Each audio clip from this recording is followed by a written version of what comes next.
Coming up, stories are living things. They only live when we tell them. Cherokee storyteller Choogie Kingfisher continues an age-old tradition and tells us about his encounter with a fearsome creature lurking in his tight-knit community. Plus, we're here and we make the same things that our ancestors made and with the same seeds. Chef Nico Albert shares her personal journey to the professional kitchen and how her Cherokee roots helped take her there. And Judaculla Rock is a part of what they were. They knew it too in their time. Judaculla Rock symbolizes an important facet of Cherokee culture and stands as a simple reminder of who and what has always been here. Plus, proud of the fact that I am a Husky, proud of the fact I'm Cherokee. Football legend Sonny Sixkiller gives us a play-by-play of his iconic years as a star player and how that fame helps him to give back to his community. The Cherokees. A thriving American Indian tribe. Our history. Our culture. Our people. Our future. The principles of a historic nation. Sewn into the fabric of a modern world. Hundreds of thousands strong. Learning. Growing. Succeeding. And steadfast. In the past, we have persevered through struggle.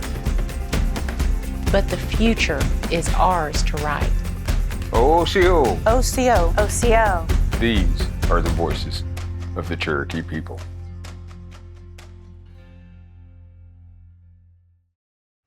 Osiyo, I'm Principal Chief Chuck Hoskin Jr. Welcome to Tahlequah, Oklahoma, capital city of the Cherokee Nation.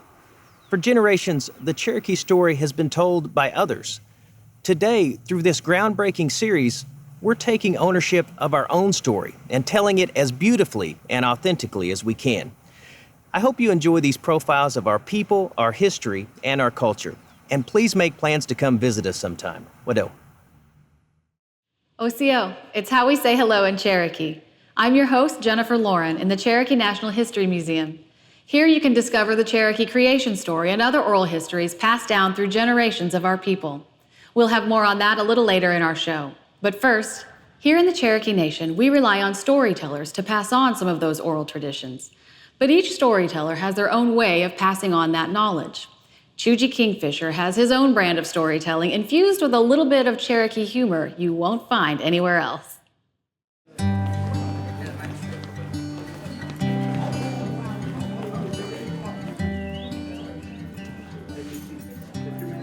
Tonight we have Cherokee storytelling by Mr. Choogie Kingfisher.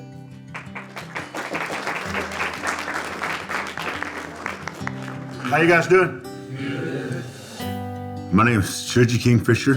I'm a storyteller, was blessed with the title of Cherokee National Treasure. A storyteller in our language is translated out to be liar. We are embellishers. In Sequoia, you say gul means storyteller. And they're just, storytellers are historians. Storytellers are everything, to our tribal people. I've been doing storytelling for 30-something years.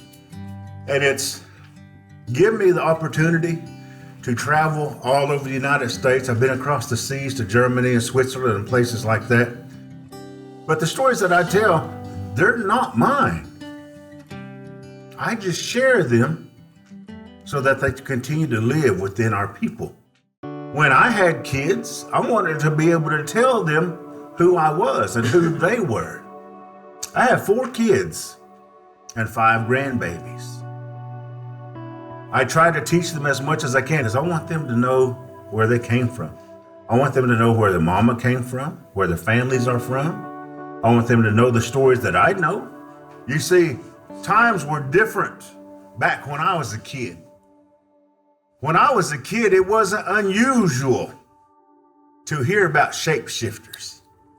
It wasn't unusual to hear about skillies or those scary things.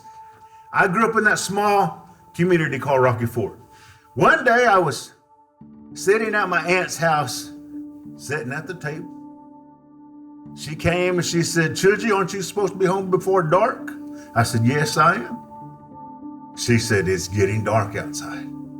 I sat there at the edge of her yard and I looked down that dirt road that I had to travel, and I had never noticed this before. You see, on this side, the trees were tall and the limbs hung over the road this way. And on this side, there was a hillside and the trees hung over the road this way, and it made a tunnel. As I was looking down that tunnel, my aunt came out. She said, Chuji, you better hurry up and run home before those boogermans come out and get you. She didn't have to say that, it was dark. I stood there looking down that dirt road and said, golly, there's gotta be a boogerman in there somewhere.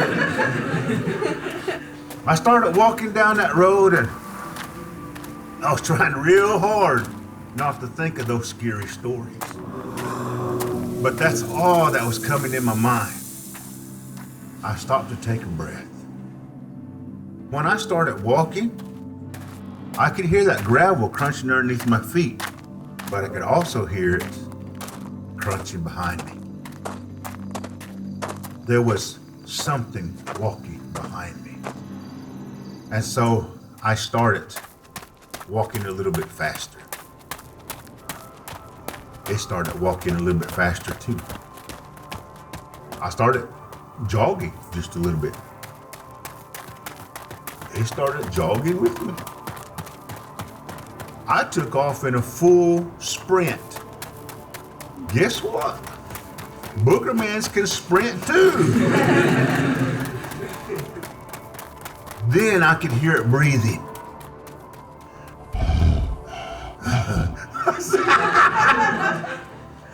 That boogerman's gonna get me. When I turned around, I looked back, all I could see was this white thing coming at me. Ah, boogerman! I took off running as fast as I could. I was running so hard and so fast, and I turned around to see how close it was, and I tripped on a rock. And I fell on the dirt road, and I tumbled end over end. I laid there, and he began to walk around me.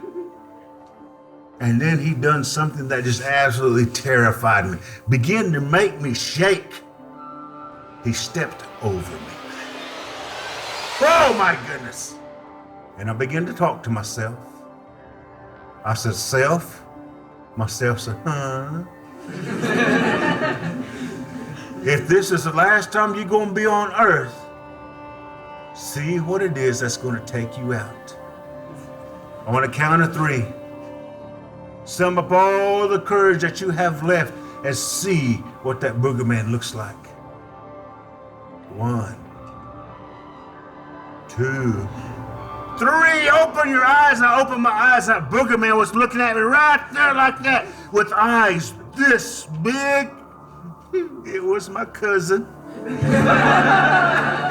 He was wearing a white shirt with glasses on. He said, Chuji, are you okay? Get out of my face. I learned 2 things that night. Don't let your imagination get away from you. And number 2, get home before dark. You know, the stories that I tell belong to everyone. And I've learned since then that stories are living things. They only live when we tell them. And so they'll never die as long as we tell them. We will either die by our youth or survive by our youth. That's you. What are you going to do to secure your culture for the next generation? If you know the stories, share them. They don't have to start out long. They don't have to start out exciting. Just share them.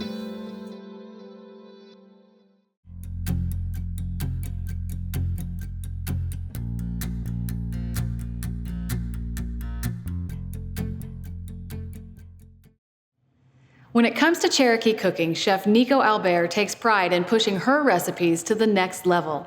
And as the lead singer of a metal band in her spare time, really, her whole life is next level. That's part of being a chef, is that you watch someone and they're eating and you see a smile or you see an emotional reaction to what you're giving to someone. Food and music, you get that reaction from people. You know, you can see when someone's nodding their head or you can see when they're not. There's like that motivation to get a reaction out of people,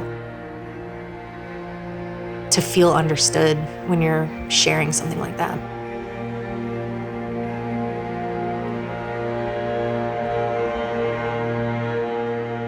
My name is Nico Albert, and I'm a citizen of the Cherokee Nation, and I'm a chef here in Tulsa, Oklahoma. Growing up in California, it was just like paradise, you know? She was just this really gung-ho, wonderful student. All of the teachers just loved her. And then my dad got transferred and we moved to Phoenix, and being taken out of the place that I grew up and known my whole life and then dropped in kind of in the middle of the desert, it was like, I mean, a desert in so many ways. It was a really lonely place.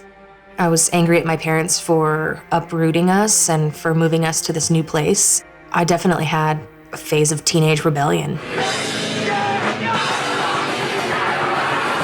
I kind of fell in love with punk rock and hardcore music. Being an outsider there, I was still part of something. And like it was a whole community of outsiders, and that really spoke to me. But at the same time, there's a dark side to it. I started drinking really heavily. No job lasted longer than a month. And I went through a few of those, and then eventually there just weren't anymore. And at the same time, my little brother and my mom and dad moved to Oklahoma, and I was left in Phoenix. And I called my mom and I said, "Will you please help me?" And she bought me a plane ticket, and I flew to Oklahoma. When I got to Oklahoma, it immediately made me feel at home. My mother made sure that we knew that we were Cherokee. That was always part of our identity. We always made food from scratch, and we made it together. We always had this connection to the land. I'd met Native friends that would forage for onions and have wild onions and eggs at home, and they brought some for me to try, and that was something that made me feel a connection to the Cherokee people and feel a part of the tribe. And it just felt so powerful to me that that was something that I could connect to, that I pursued it with everything I had. And then it just grew. I started incorporating it into professional cooking at that very first job, actually, because I learned to make fry bread, years before that. And they wanted to do Indian tacos, and nobody there knew how to make fry bread. But I said, well, I do. I'm Cherokee, and I can make fry bread. I felt like I owned my identity as a Cherokee person, and then I was sharing it with other people. And it was just a powerful feeling that I've been exploring ever since that.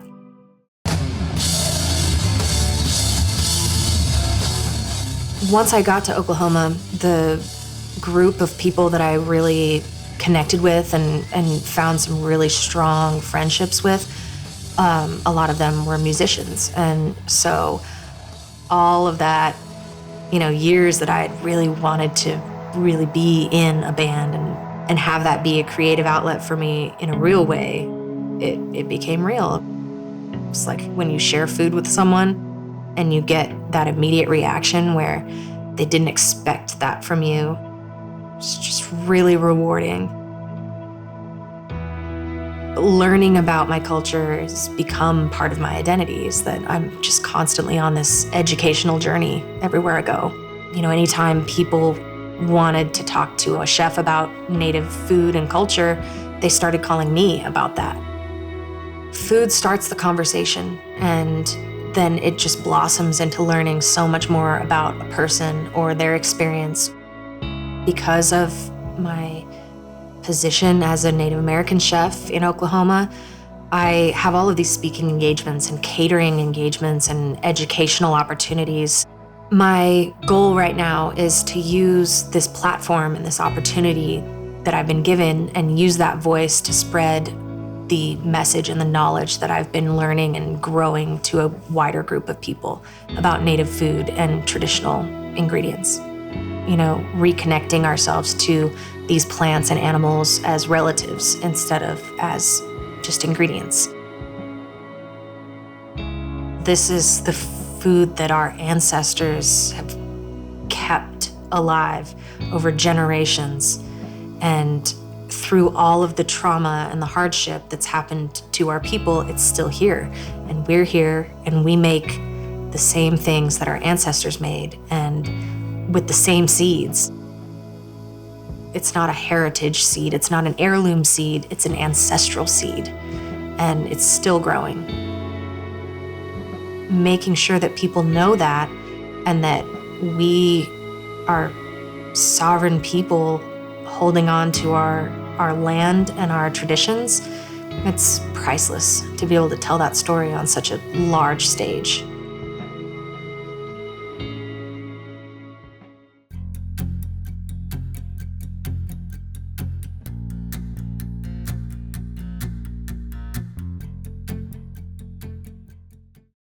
For those who share the legend of Judaculla, it's one they say all Cherokees should hear.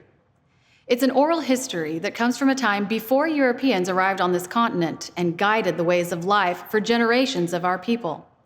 In this Cherokee Almanac, we hear a story that for many Cherokees has been lost through time and distance.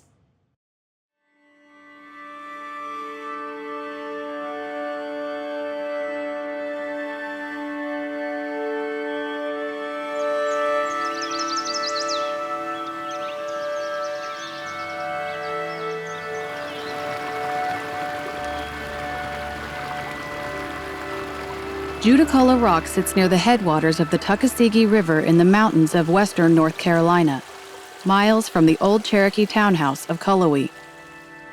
Traditional Cherokee knowledge and anthropological records tell us that the markings on the surface of Judaculla Rock have been there for close to 2,000 years, serving as both a reminder and as confirmation of Cherokees belonging to this place. Generations after Cherokee's forced removal, stories of Judaculla Rock and the being responsible for the etchings on its surface continue being told.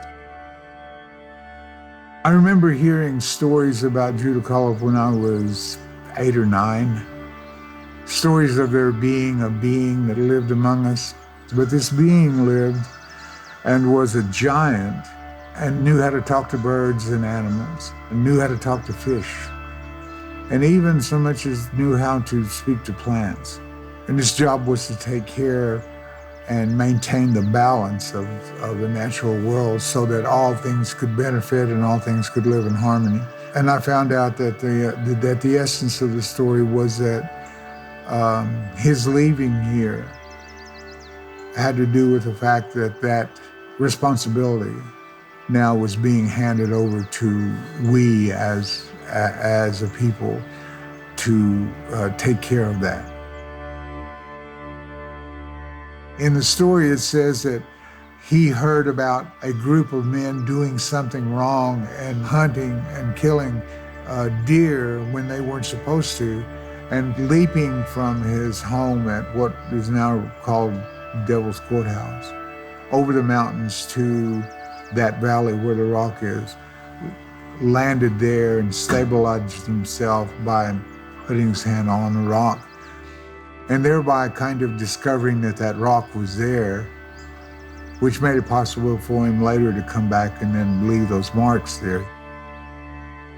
It's said that Judaculla left his knowledge on the rock so that Cherokees could learn to live in a sustainable manner. He included lessons about the stars, the seasons, times in which to plant, and the significance of places above and below the earth. For Cherokees of the time, this knowledge oriented their perspective of the natural world and helped guide their role as stewards of the land. So we took measures on how to treat the land, how to observe it at all times, and like Judaculla, if things were off balance, to bring back that essential way in which all things can exist in a sustainable manner. Judaculla Rock is a part of what they were. They knew it too in their time. So it all begins to be a part of what we are today. To remember is to also ensure that you have a future. That kind of link, that kind of unbroken connection to where you come from is essential in order to continue to exist in a certain kind of a way. It is to connect us with the very ground that that rock sits on. It is to connect us with the very mountains. Every slope, every stream, every bend of the river connects us individually as Cherokees to this place. It tells us that this was our origin place, that we began here. It provides every individual Cherokee a place to touch base so that they will never be lost, so they can always say they have a place to be. That's the importance of Judaculla Rock. It's not just petroglyphs. It's not just a piece of soapstone that somebody carved some marks on. It tells you and yours for generations to come who they are. And that should be important. It was pretty important for about 10,000 years. Maybe we should carry on the same tradition and be that. Be just like that.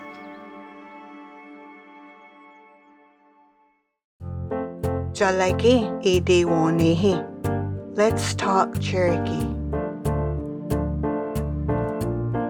Osiyo Ugoyudawadon. I am walking.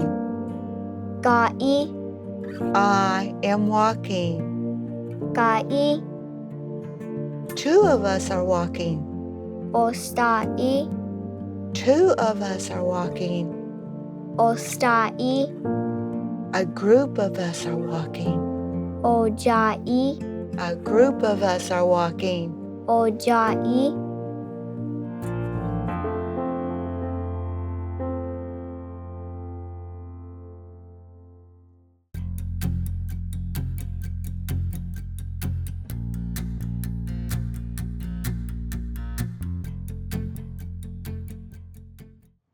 Sonny Sixkiller is a living legend to Washington Huskies fans. We caught up with Sonny in Seattle, where his reputation as a Native American athlete is still larger than life, and where he uses his fame to make a difference in the lives of others.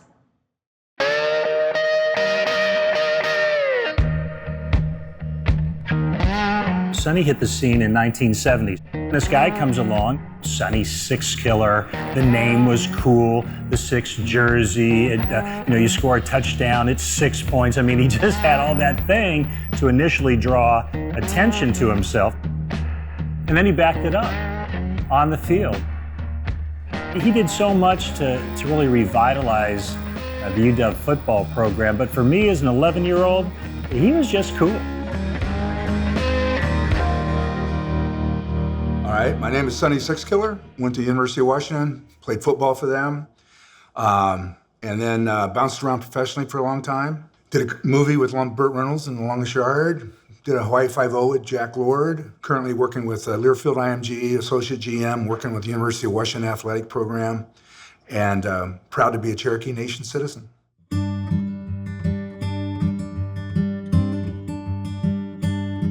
Primarily northeastern Oklahoma, in Stillwell is where my dad and mom moved us out of there to go to the West Coast. My biggest memory of Oklahoma to me as a child was going back, visiting my mom's relatives and my dad's. Going back there and just to my aunt's house that was up on these little pillars, no electricity, no running water, and sleeping in spring beds with kerosene lanterns. I was like, I remember as a kid laying there going, where's the TV? The Huskies had won the Rose Bowl in 1964, and between 64 and 69, there was a lot of change everywhere, Well, the year before, Washington was a horrible football team. They were 1-9 and needed some type of spark, and it turned out to be Sonny and made an instant impact to the degree he was so good at throwing the football. They really changed what they did offensively. The varsity ended up playing, it's called a wishbone. Basically, it's a run offense, right? Well, we did our first game, and we got killed in our first freshman game. Came back, implemented some passing plays, of which I was gonna be the starting quarterback. And we go down to Eugene, my freshman year, and I threw like a 59-yard touchdown, one of those long and deep and high. And we never did the wishbone again.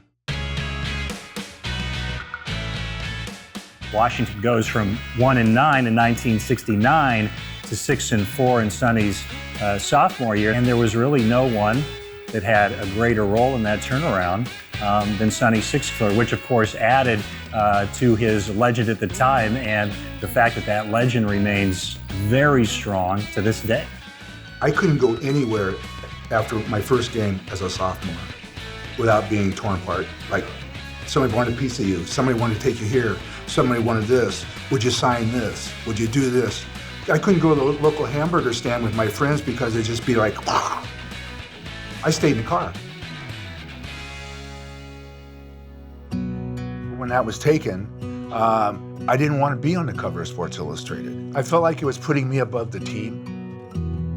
But in retrospect, I'm glad it happened because I'm one of only 2 Huskies ever to be a feature story on Sports Illustrated. And as far as I know, the only Native American quarterback to be on the cover of Sports Illustrated. When I travel around or I'm out and about, and obviously, people say, hey, are you Native? Yeah, hey, me too. I think that the young Native kids that would come to the games, I made sure if we were on that end of the field, I made sure I got a good wave into them, and thanked them for being there. Ladies and gentlemen, I'd like to welcome you to the 9th annual Sonny Sixkiller Celebrity Golf Tournament. I just want to say thanks to everybody being out here. And I want to thank all those Huskies for taking the time out of your schedules to come out and be a part of this charity tournament, raise money for the local charity, all right? All right. Oh, right. That's how it really came about. The marriage of the Husky fan base and then me with the ties at the University of Washington. It was a perfect combination to put the golf tournament together. That's part of the deal. You went to UW, you played football there, people know who you are. You got to keep giving it back. Everybody always asks me, don't you get tired of people talking to you, grabbing you? I said, no, that's part of the deal. I think for me, I think that people around Seattle know I'm very proud of who I am. And I'm proud of that, proud of the fact that I am a Husky, proud of the fact that I'm Cherokee, and nobody can ever take that away from me. Hawa, we hope you enjoyed our show. Remember, you can always watch entire episodes and share your favorite stories online at Osio.tv. There is no Cherokee word for goodbye because we know we'll see you again. We say, Dodadago Ha'i. Wado.